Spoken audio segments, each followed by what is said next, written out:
kasi kung video kanina sa pag-scroll ko. So, sa totoo lang, ito ay masakit. Masakit sa kalooban. No? Paano na lang kung ang inmates ay na-frame up lang?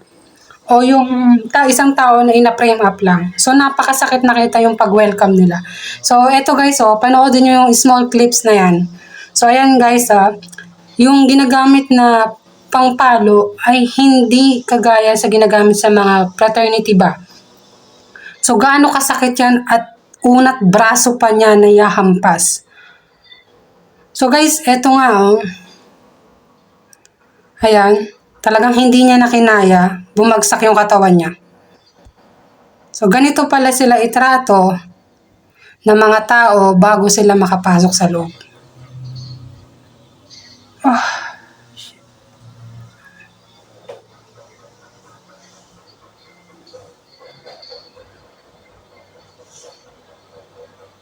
Sobrang sakit. Guys, yung makita mo yung ganitong sistema na nangyayari sa Pilipinas.